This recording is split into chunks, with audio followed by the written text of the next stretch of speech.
Welcome to another episode of Two Ales and Hockey Tales with Wally. And today I am so excited to have on a 66-year-old from Markdale, Ontario, Canada. His hockey journey took him to Canada, the USA, Germany, Denmark, and Wales. I believe he took a bus to Dundee too. Scotland, that is. He was a champion as a head coach with Woolwich Township in the Preston International Tournament. And was a legend of the U Club in Kalamazoo with the Western Michigan Broncos, and also became a legend in Cardiff, Wales with the Red Army Travel. And before that, in high school, was a 4-year athlete of the year with Georgian Bay Secondary School. Held the 200-meter record for approximately 15 years and loved to work the Palma horse.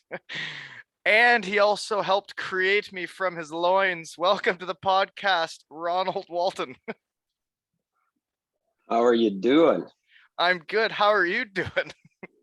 Fantastic. Good.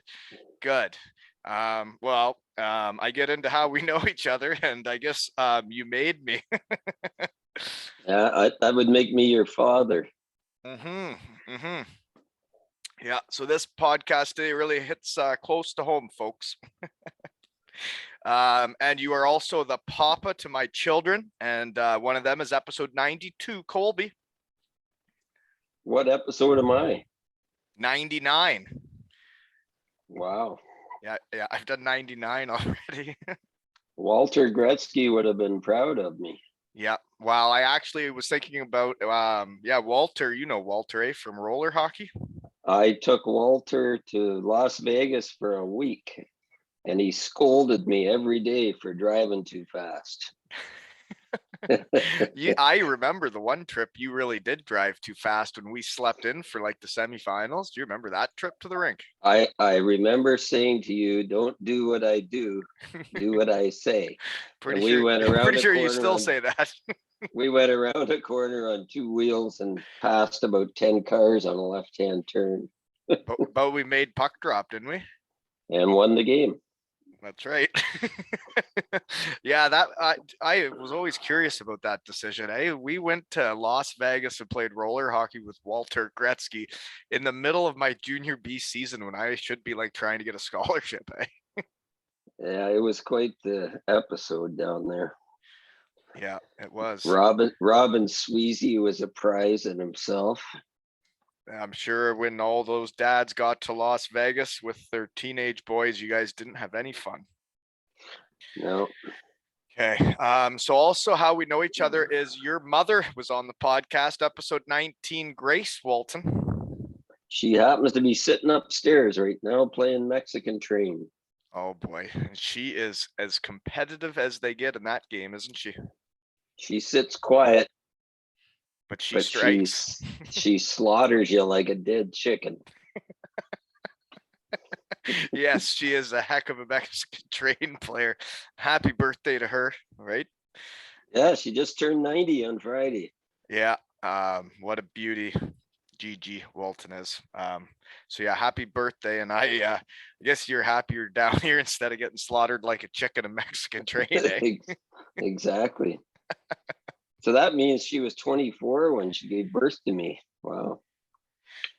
That's where I get the math from, folks, if you didn't realize. Yep. Yeah, you're a mathematician, all right. And the other part of what I wrote down about how we know each other is dump runs. I guess we've been doing them since I was a young buck, and we're still doing them to this day. Yeah, we are. Every Saturday morning off to the dump and then Boston Pizza. With the kids. Yeah. And that's that's what we do for fun on Saturdays, folks. We go to the dump. That's how we get to know the back roads. There's a lot of nice roads around here. Not a lot of traffic. Okay. Next is, so I guess we kind of got into this. Where and what are you doing now? Well, I just retired in January. From what? So now from what? From what? I was a property tax consultant And I was like a modern day Robin Hood, where I fought taxes for my clients, stole it from the municipalities and gave some to my clients and kept some for myself. And I think that's what Robin Hood did. Well, I remember basically the way it worked, right? Is the only way you got paid is if you saved them money. So it was a win-win for everybody, right?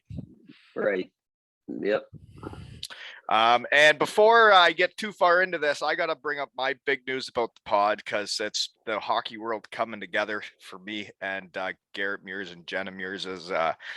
We've had 2 jerseys donated to raffle off alongside mine that I had already donated to raise money for her recovery and their expenses after a car accident. And someone's donated a Steven Dixon game worn Cardiff Devils jersey. So that is now up for auction. And we are also receiving a signed Graz 99ers jersey from Austria. And everybody knows Joey Martin's on that team and some other big names. So those jerseys are going to be up for raffle at www.aleshockeytales.com. And they're £2 a ticket or whatever that is in Canadian, like a little less than $4, I think. And buy as little or as many as you want, folks. But every cent is going to the Mearses, and they have a 3-month-old, so they got a lot going on, and we're going to help them out. So thank you to the people that are helping me. I was just going on there tonight to buy some tickets. So yeah, www.aleshockeytales.com. And thank you to everybody that's helped me set all that up. It's weird how this platform could help like this. And just so happens that the guy reaches out to me to build me a website like a month ago, and we just get it set up and just able to function this way. And now we can actually do good in the world. So strange. It's like it was meant to be to help them out, but that's if people buy tickets, folks. Anyways, okay, moving on is you're in your basement in Elmira too, eh? I'm in my old office. It's I've kind of moved from reality of working. So your mother, my wife Susan, the hardest worker of all of us, took over my big office, and she took all my crap and dumped it in your old bedroom, which is now my office, and it looks like a hurricane hit it. I don't even know how to move in here. Yeah, you basically ran your whole business from your basement, eh? Yep. Kind of like 20 I'm running this from my shed. I did it for 27 years. Yeah, and the golf courses were your honey hole, right? Yeah, we did pretty good on golf course appeals for property taxes. We had almost 300 golf courses we worked for, and gave them a really good pounding at the end. And you started all this on your own, right? You worked for the government, switched sides, and then you went out on your own, right? Yeah, I said, if you guys are this stupid, I'm coming to get you. And I did 27 years outside. I worked for the government for 17 years and then 27 years fighting them. Right. Yeah, I remember when you went off on your own. Wasn't I like started high schoolish or? Well, how old were you 27 years ago? We already talked about the math. Getting pretty late now, There. though. 11. Well, exactly. I don't know what grade that is, but I'll figure it out. And or Colby's gonna be 9. Okay, there we go. Grade 6. Grade 6. Yep, that's about right. Yeah, and then you didn't get a paycheck for like 2 years. You were telling me, right? Yep. Yeah, it took me 2 years before I got paid. So things were getting a little tight. You ate a lot of macaroni there for a bit. Plumped you up a wee bit. Actually, I think one of your go-tos was tuna surprise. Oh yeah, tuna, crispy toast with some peas on it, and a can of mushroom soup in it. Yeah, try it out, folks. Tuna surprise. That was my dinner most nights. You'd feed an army with that. Okay, so What else do we got here? Let's get in. Well, then the next thing is we're gonna have family Christmas here in 2 days, so I'll see you in 2 days. So good thing we're slipping this in first. Anyways, and you also are gonna be going to Panama soon, eh? Yeah, in a week, 10 days I leave. You want to tell the folks about what you got going on down there? Well, No, I got monkeys and pumas and great big ass snakes, and we've been living down there. Papa, we've always had big ass snakes. Navigating Lieutenant. We've got Bayfield Brewing Company. We've been down Bayfield Brewing Company. That's right. We're hoping to still be sponsored by them, even though our gal left them. Haven't heard yet. You should have drove over and brought me one. I'm drinking a Bud Light or whatever. No, we don't talk about anybody else. Yeah, this stuff tastes like vinegar. I'd rather have gross that. compared to this stuff. This stuff is so good. That's why I love it. It would just break my heart. And what's it called again? I'm having a Navigating Lieutenant this time. From where? The Bayfield Brewing Company. Wow. Yeah, lovely so stuff. Anyway, back to Panama. So yeah, we have a place in the jungle, 3,000 feet up. We can see the Pacific Ocean and the canal and Panama City. And we can even see the Caribbean if it's nice and clear after rain. Yeah, and you guys have monkey feeders out there where the monkeys like come right up, eh? Oh yeah, we have monkeys eat right out of our hand, and better than you playing with your monkey, Pop.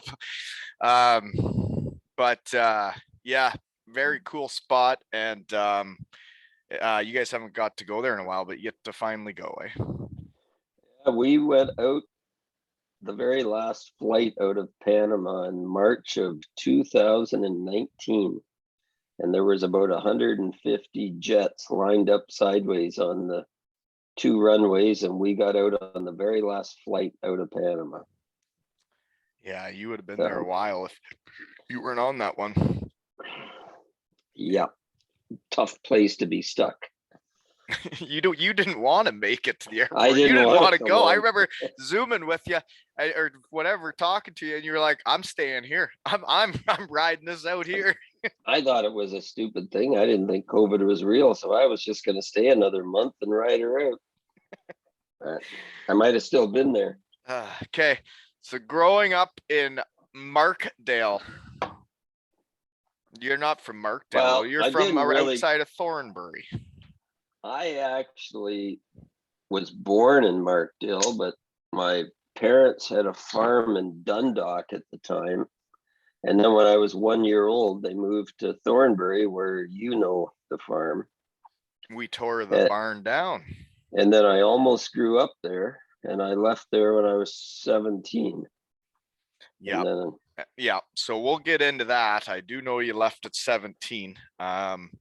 But what were your hobbies around there? Because actually, did you play minor hockey? I started playing minor hockey when I was 11. And I was like grease lightning, but my father came to watch me once. And grease lightning, that's like Kugelblitz? Kugelblitz, but I was skinny. And he said I was going to get hurt, and he made me quit. Your dad did? Wouldn't let me play. Everybody was trying to kill me, and he said I had to quit. Well, you do get hurt playing hockey. There's no doubt about that. Well, you get hurt in love too. So. You get hurt all over the place. You got hurt. You get hurt all the time. You just shot yourself with a pressure washer a couple of years ago. I've had 5 injuries in the last month. Yeah. Yeah. You did shoot yourself in the leg with a pressure washer and like almost kill yourself. I almost died that day, yes. Yeah. But I'm on my 14th life, so I'm good. Okay. So then what did you do for hobbies if you didn't play hockey? I smashed up a lot of cars. I smashed up several motorcycles. Can't get hurt. So I caught a lot of fish. And we lived out in the country and there wasn't a lot to do, but run Cause through the yeah. cause trouble and run through the bush. Okay. And you had quite a few siblings, right? Well, only four. It's not like we were a Mennonite family or anything. That's true. But yeah, I know Jimbo, your younger brother. He came 19 years later on the same day it's your birthday. You were turning 19 when Gigi was in having another baby, on the same day. Mother and I were out for Oktoberfest, and I remember us sitting there, and we got the phone call that I had a baby brother. It was a Grandma and shocker. Grandpa were yeah, still active in late age, eh? Well, they maybe could have used some coaching, but anyway, it all went well. Jim's a good guy, and we're glad he's here. Yeah. Okay. Was there not a lot of hitchhiking going on when you lived in the country? Well, yeah, I had to hitchhike to hockey and baseball and home from school, and I was involved in a lot of sports in high school, and I had to hitchhike home every day. So you'd go to school and then at once your sports were over, you'd have to hitchhike home. You'd have no ride. Right. Were there days you didn't get a ride? Yeah. Then I got halfway home and I had places I could sleep on a couch or something. I was only like 14 or 15. But I was in every sport in school and and then I'd sleep there and get back up and hitchhike back to school in the morning. So you'd just be gone for a couple days. Yep. Same underwear, no deodorant. Now I know where I get it from. Pretty much homeless.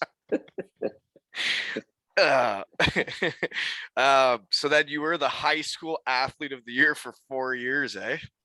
Yeah, 4 years straight. Was that I working the think I think Palma horse in your pink leotards that I saw the video of? no, they were white leotards. Oh, sorry, white. I wore white stretchies and I was in gymnastics but I was the athlete of the year because I could run like a deer because I think my older brother trained me to run because he was always trying to beat the crap out of me. So I had to learn to run so I didn't get killed. Okay. But and how tight was the white gymnastics suit working the Palma horse, like in the groin area? Like, Well, did it's like everybody see what you're working with or what? it's like going to the dump. You can see all the junk in the back of the trunk, right? Yeah. Yeah. So you had the 200-meter record then running fast, eh? Yeah, I could go. Too short legs though I don't know. You don't run with the legs, you run with your hips. What are you talking about? Yeah. Your hips? I say the hips don't lie. I don't know how fast you're running anymore, big guy. Well, I'm a bit gimped now, but Yeah, the pressure washer didn't help that either. I used to be able to go. Okay. Then so what other sports were you into in high school then to be the athlete of the year? Basketball, gymnastics, wrestling, soccer, football. But you couldn't play hockey? No. But football was okay. Sorry for burping in the mic, folks. What? I was pretty much in crutches all the time. You still are. I actually have a pair right here. Yeah. Maybe you're just soft. I don't think so. Uh, I just do more than the average guy. That's all. You are quite active at your age, I would say. When you look around your age bracket, I'd say you're pretty active. Can you find? Yeah, we need to find somebody who can keep Folks, up. this is how smart Pop is. You know, I had a couple drinks. We're on vacation here in Kincardine at Bruce Beach at Graham's cottage, and I think we're water skiing, tubing, having a day, and then Papa says, "I want to water ski," and I said, "Well, I can drive," and I'd only had a couple, folks, but he says, "Well, I don't want to just get up with 2 skis like everybody else, even though I haven't skied in 10 years or 15 years, maybe 20 years. He says, I want to get up on 1 ski. Well, folks, he popped his hamstring, his whole leg turned black, and he didn't walk for a week. Other trips, we went to Panama. He falls off a swing and breaks his ribs. Right? Have you ever heard me complain? Not really. You wheeze a bit, make some weird noises. It's called Suck It Up, Buttercup. I do know. Okay, so you did decide to leave home then near the end of high school, 17 years old. Did you not hitchhike out of town? No, I got a ride with a guy in Collingwood. I had a sandwich and $20. I can't remember what the sandwich was. I think it was tuna. Not tuna surprise, I hope. That's not a good sandwich. There was no peas in it, I don't think. Cream of mushroom soup. Okay. I think Gigi made it for me. So anyway, I had $20 and a sandwich, and away I went. And here I am. Yeah, well, good run. So you were heading where? I had a job lined up at Home Hardware in St. Jacobs. Right. So I went there. I worked there for in the warehouse, right? In the warehouse. I think I worked there for almost 2 years. So that is one of my questions is what all jobs did you work in your late teens and 20s? Give us a rundown of all the jobs you've had. Oh boy. Well, I know in high school before I went to Home Hardware, I castrated pigs. That was my weekend and summer job, and I worked at the ski hills too, and I worked on a garbage truck. Then I got a job at Home Hardware in the warehouse. Lasted 2 years there, and then I got a job at Greb Shoes in a warehouse. Smelled like feet, so I quit. Then I got a job doing tar and gravel roofing, and I was in good shape at that time because I had to carry tar up 30-foot ladders to the roof. Kind of illegal today. Then I left that and I went and worked on a dairy farm for 2 years, and I didn't like that too much. And then I decided to go back to school. What age is that? Mid-20s, it sounds like. I must have been like 20, 21 or 20. And then I went and took a course in real estate at Fanshawe College, and I got a job with the government as a tax assessor. And I lasted 17 years with them, and then switched sides. Yippee-ki-yay, I left. Okay, makes sense now. So we love stories on this hockey podcast. So when did you meet my mummy? 1973. And we came out 10 years later. Dana, 8 years later. Yeah, we dated for 7 years. And then, yeah, you and Dana. So where'd you meet? We met at a party in Elmira. We just looked at each other and that was it. Oh, yeah. Sucked you right in, eh? It was like smoke on water. When she looked at you? Yeah. I was Didn't you have like hair down to your ass at that point? I did. I had hair down on my shoulders, and yeah. You looked hip. I had holes in my pants. I didn't have any money. I was riding around on a bicycle. I didn't have a car. And I had holes in my pants, so I sewed chamois into them. Yeah. And I had a silver tooth too. Why'd you have a silver tooth? Because I got smashed in the mouth with a baseball bat. Huey. I had Huey written down earlier for growing up in by the farm, because when we tore down that barn, when we tore down Grandma and Grandpa's barn, folks, we worked all day. We get this barn to the ground. He pulls it down finally with the tractors, and then we hit a pool party. And I got to see Huey that day, and I can't imagine growing up with the two of you, and that you're still alive. That's why we haven't grown up yet. We're still waiting to see where we grow up. Oh man. Um, that one move he did with the truck there at the stop sign, I'll never Yeah, forget that. that's not a yeah. But yeah, you and I could write a book. Huey and I you? Yep, I remember one night he and I caught 37 fish, and my father helped us clean them at 3 o'clock in the morning. And he and I were so tired we couldn't even walk. We carried them half a mile from the river. um, was that's your wildest story is catching fish? Oh no, but we're not going there. Oh, okay. I don't know. It's fine. Okay. Yeah, you guys definitely like to drive stuff more than me, you know? Well, John and I used to have an old car, and we drove it around his farm, and we would go as fast and as hard as we could to try and kill this car. And we did it for a whole summer, and we could not kill this thing. So finally, he went and got a 2x4 and just stuck the gas pedal to the floor and let it roar for half an hour till it blew up. You guys really had nothing to do out there, eh? It was boring.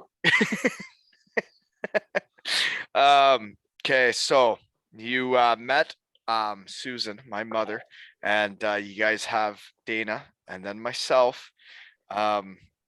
We lived in what? Aaron? Yeah, you were really like a year old. We were in Aaron, And I and was then we born in moved. Georgetown. Yep. And And then then we you moved moved to Elmira.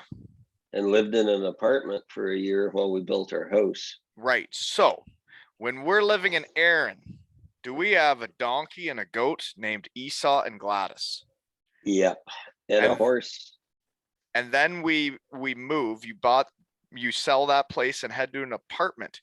What animals do we keep? Nothing. Why have I seen a picture of a donkey in an apartment? That was in your house in Aaron. The donkey came into the house all the time. The donkey would He come into the never, house all the time.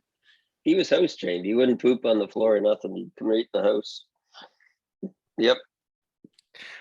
Our And the donkey goat, was potty trained.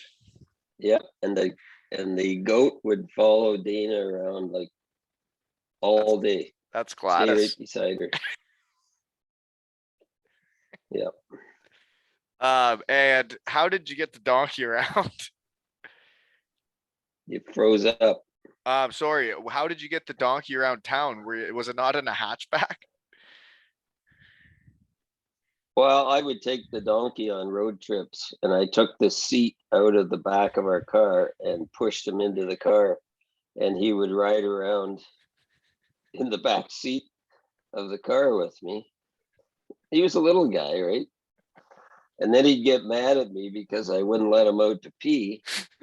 And one time I was sitting at a stoplight in Guelph, and he was biting the headrest behind my head so hard that he was biting it right off. And a guy pulled up in a truck beside us, and you want to see somebody take a second look at you. Yeah. You had a donkey in the back of the hatchback of the seat out. He's eating your Dri- headrest. driving through the city of Guelph.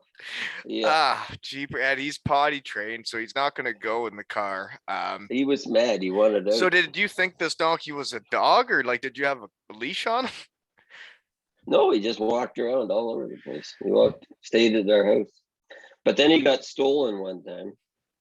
He was on the front yard playing, and a couple that I guess needed some money pulled up in their car and stuck him in their back seat and took off with him. And so we reported him stolen. We were in the Toronto Sun. We were on radio stations and all kinds of stuff. And the police, the OPP, somebody called and reported that their neighbors all of a sudden had this weird donkey in their backyard, and they'd heard the reports of him being stolen, and they called the OPP, and next thing you know, we got told to go pick our donkey up. They caught these people and they got charged with theft. And in the headline of the paper, was the headline not Ron Walton has lost his ass? No, that was on the radio station. I was riding to work one morning and they came on and the guy's already laughing and he goes, "Folks, Ron Walton has lost his ass." So yeah, it was all over the news. Well, And it's we got good him you back. found your ass. Yes, we got him back. And it Um, still had all the hair on him too. They hadn't shaved him or nothing. you thought they were gonna shave your donkey? Well, they never know. Like, Okay. So they never did move to Elmira. I thought at a point there that donkey was living in our apartment in Elmira. no, we got rid of the donkey. Actually killed the goat. He was jealous of the goat and he killed her. And it's true. So And you trusted this thing to be driving in your hatchback in the back seat, eating your well, headrest? well, he tried to kill me, I think, but I had his head tied down low enough that he couldn't get at me. All right. Well, with this story kind of brought up, it's not on my notes, but I guess this is all just came up. But did our donkey not have a friend donkey, and the friend donkey almost killed me? No, that was Dan Jones in Meaford. He had a pony, and you got in to pet the pony, and it turned around and hoofed you right in the head. Oh, I thought it was a donkey. It was a pony. It was a pony. What's the difference between a pony and a donkey? They're just bigger. The donkeys are a bit more stubborn and slower.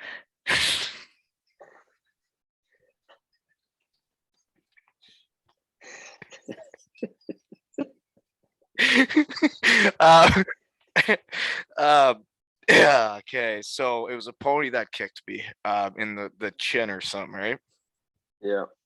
Yeah, I remember that. Wasn't I like 3 years old or something? It was a good kick. Something Yeah, happened. he got it. He got you good. I don't remember any of it. I just hear the stories, right? Okay.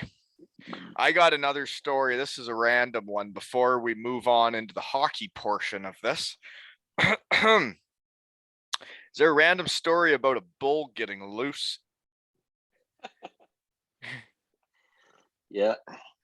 Is that acceptable to talk about? Whoa. I I'm can't sure. imagine anybody that's going to be upset. I'm sure they're still looking for me, but that's fine. Okay, let's do this then.